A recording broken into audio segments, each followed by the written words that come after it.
अस्सलाम वालेकुम वरहमतुल्लाहि वबरकातुहू।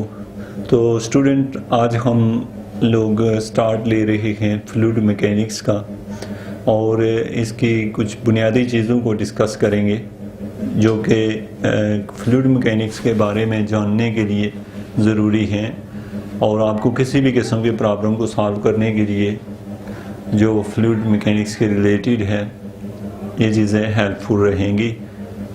और इन चीज़ों के जो हम इस फ्लूइड मैकेनिक्स का जो टॉपिक यहाँ पे डिस्कस कर रहे हैं ये बेसिकली टॉपिक ना सिर्फ इसलिए इसको अरेंज किया गया है बल्कि ये रिसर्च स्टूडेंट्स के लिए और वो स्टूडेंट्स जो फ्लूइड्स के अच्छे तरीके से जानना चाहते हैं और उनके लिए अच्छे लेक्चर इंटरनेट पे अवेलेबल नहीं हैं और चूँकि कुछ ऐसे होते हैं जो लैंग्वेज प्रॉब्लम की वजह से अंडरस्टैंड नहीं कर सकते, तो इन सारी चीज़ों को कंप्लीट करने के लिए ये लेक्चर तरतीब लिए गए हैं ताकि आप लोगों को इससे फ़ायदा पहुँचे। होप्स हो कि आप इनको देखने के बाद बाकियों तक शेयर करेंगे ताकि ये कि आपके साथ बाकी साथी भी इस फील्ड में अच्छी महारत हासिल कर सकें।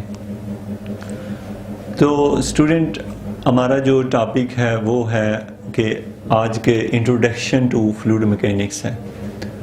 इसमें सबसे पहली बात ये कि स्टूडेंट, आप लोगों का क्वेश्चन ये है कि फ्लूइड मैकेनिक्स क्यों स्टडी की जाती है। तो हम फ्लूइड मैकेनिक्स इसलिए स्टडी करते हैं क्योंकि हमारी एवरीडे लाइफ में हमें हर जगह फ्लूइड से वास्ता पड़ता है। फ्लूइड का ताल्लुक सिर्फ वाटर से ही नहीं है स्टूडेंट, बल्कि हमें हवा से वास्ता पड़ता है, वाटर से बढ़ता है और गाड़ियों के अंदर डिफरेंट जो ऑयल हैं, इंसानी बॉडी के अंदर ब्लड है और इसके अलावा हर जगह आप देखेंगे तो फ्लूइड का एक अहम रोल है। इवन के जो सॉलिड चीज़ें हैं जैसे मेरे हाथ में मार्कर है और अगर इसका टेम्परेचर भी आप चेंज करें, इंक्रीज़ कर दें तो आप इसको फ्लूइड शेप में पाएंगे। इवन कि आपका जो लोहा है उसको भी फ्लूइड फॉर्म में देख सकते हैं आप। तो फ्लूइड जो है वो गैसेस की फॉर्म में भी हो सकता है और लिक्विड की फॉर्म में भी। ये फ्लूइड मैकेनिक्स को सीखना हमारे लिए इतना डिफ़िकल्ट नहीं है क्योंकि हम जब हमारे पास डेटा अवेलेबल नहीं होता किसी सिंपल लैंग्वेज में तो उस वक़्त हमें वो चीज़ें मुश्किल लगने लगती हैं, लेकिन ये नहायत ही आसान है और चंद एक बेसिक रूल आप स्टडी करने के बाद अच्छे आप फ्लूइड पे काम कर सकते हैं। तो स्टूडेंट, आपका आज का जो हमारा सबसे पहला क्वेश्चन है कि फ्लूइड मैकेनिक्स क्या है। तो सबसे पहली बात तो ये कि स्टूडेंट मैकेनिक्स क्या है। तो मैकेनिक्स ये है कि स्टूडेंट, जैसे ये मेरे हाथ में मार्कर है, तो ये जो मार्कर है ये रेस्ट की हालत में है और जब मैं इसको मूव करवा रहा हूँ तो मोशन की हालत में है। तो जब हम किसी चीज़ को स्टडी करते हैं, चाहे वो रेस्ट में है या मोशन में है, तो हम डिस्कस करते हैं कि ये जब मूव करेगी तो किस तरीके से करेगी। एक चीज़ रेस्ट है, गाड़ी खड़ी है तो गाड़ी कैसे चलेगी, उसकी वेलोसिटी कितनी होगी, तो उसको भी हम फ्लूइड मैकेनिक्स में स्टडी करते हैं। और गाड़ी चल रही हो तो कितनी स्पीड से जा रही है, उसको भी हम मैकेनिक्स में स्टडी करते हैं। यहाँ पे मैं जो कि फ्लूइड मैकेनिक्स की बात कर रहा हूँ, तो फ्लूइड मैकेनिक्स में हम फ्लूइड को स्टडी करते हैं जस्ट इन रेस्ट और इन मोशन। यानी फ्लूइड अगर रुका हुआ है जो ज़ाहिरी तौर पे आपको लगता है कि वो स्टेबल है, उसको भी स्टडी करेंगे और फ्लूइड इन मोशन में भी हो तो it deal with the behaviour of the fluid at rest और इन मोशन। तो इसके बाद स्टूडेंट, हमारा जो क्वेश्चन है वो है फ्लूइड का बिहेवियर समझना। अगर हमें फ्लूइड के बिहेवियर की समझ हो तो यकीन से हम हर एक तरह के फ्लूइड मैकेनिक्स के प्रॉब्लम को हैंडल कर सकते हैं। तो स्टूडेंट, फ्लूइड मैकेनिक्स के बिहेवियर की बात करें तो यहाँ पे मैंने कुछ पॉइंट लिखे हैं जैसे मेरे पास है। उससे पहले हम देख लेते हैं फ्लूइड की डेफिनेशन यहाँ लिखी हुई है कि फ्लूइड क्या होता है। तो इसके ऊपर बहुत ज़्यादा बहस की जाती है फ्लूइड की डेफिनेशन पे। तो आपको इसकी डेफिनेशन के मीनिंग का पता होना चाहिए कि क्या इसका मीनिंग है। तो fluid is a substance that deform continuously under the application of shear stress.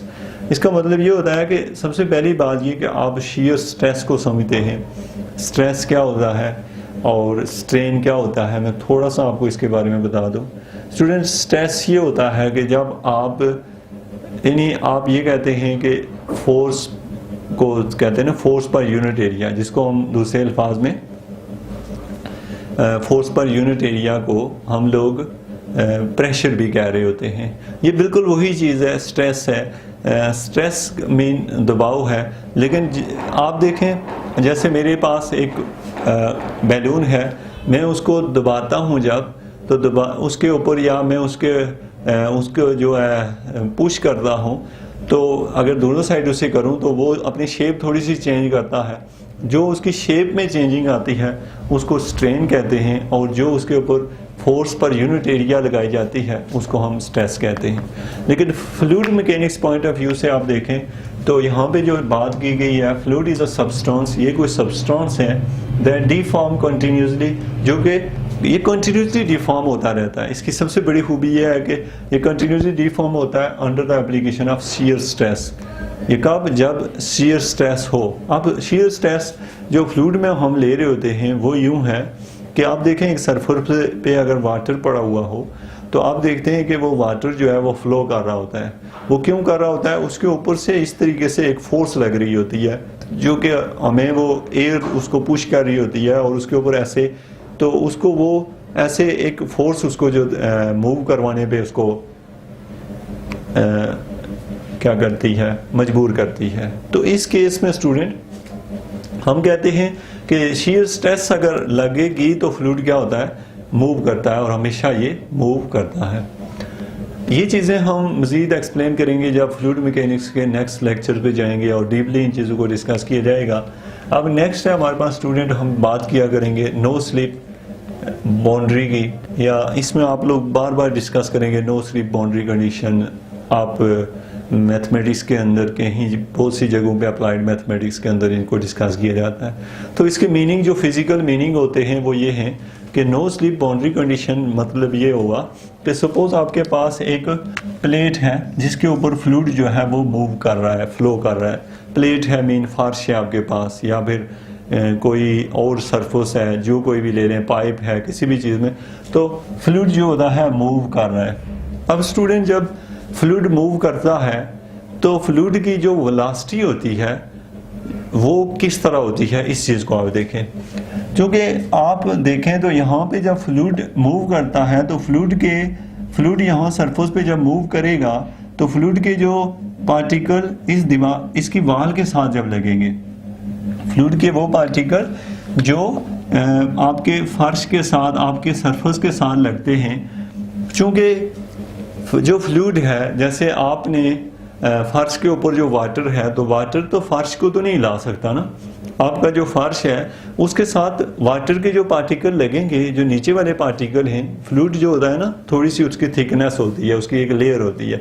उस लेयर में जो सबसे नीचे वाली लेयर होती है, जो फर्श के साथ इन कांटेक्ट होती है, वो कहते हैं कि वो रुकी रहती है। रुकी इसलिए रहती है क्योंकि फर्श रुका रहता है। तो चूंकि जब नीचे वाली प्लेट है, जैसे मैं कह रहा हूँ मेरे हाथ पे फ्लूइड फ्लो कर रहा है, तो अब जो फ्लूइड मेरे हाथ के साथ जो पहली लेयर है वो रुकी हुई है, जो ऊपर वाली लेयर है वो हरकत कर रही है। तो इसलिए हम कहते हैं कि फ्लूइड जो होता है, जो यहाँ पे फ्लो कर रहा है, फ्लूइड यहाँ पे फ्लो कर रहा है, तो फ्लो करते हुए जो उसकी पहली लेयर होती है वो एट रेस्ट होती है, उसको हम कहते हैं नो स्लीप बाउंड्री कंडीशन। यानी कि बाउंड्री अगर रेस्ट पे हो तो फ्लूइड वहाँ पे रेस्ट पे होता है, और बाउंड्री अगर मूव कर रही हो तो फ्लूइड की वो जो पहली लेयर जो उसके साथ इन कांटेक्ट होती है वो भी मूव करेगी उसी स्पीड से। इस चीज़ को कहते हैं no slip boundary condition. Second one है स्टूडेंट बाउंड्री लेयर। ये बहुत ही अहम टॉपिक है फ्लूइड मैकेनिक्स के पॉइंट ऑफ व्यू से, बाउंड्री लेयर। मैं इसको ज़्यादा डीपली फिर एक लेक्चर में डिस्कस करूंगा, जो कि यहाँ पे हम बाउंड्री लेयर को अगर डिस्कस करें तो बाउंड्री लेयर होती क्या है। तो स्टूडेंट आप देखें कि यहाँ से फ्लूइड पार्टिकल ने मूव आना शुरू किया। यहाँ पे आप देखें, यहाँ से जब चलते हैं ये पार्टिकल, आपके यहाँ से जब फ्लूइड पार्टिकल मूव करते हैं तो वो लेयर यूं बनाते हैं। ऐसी लेयर क्यों बनाते हैं? ऐसा क्यों होता है? ऐसा इसलिए होता है कि आप जब आप चलते हैं, हम लोग जब दौड़ रहे होते हैं तो हमें पता है हवा हमें आगे से रोक रही होती है। बिल्कुल ऐसे ही फ्लूइड पार्टिकल जब इस फर्श के साथ चलता है तो फर्श इसको आगे बढ़ने से रोक रहा है, लेकिन कहाँ रोक रहा है?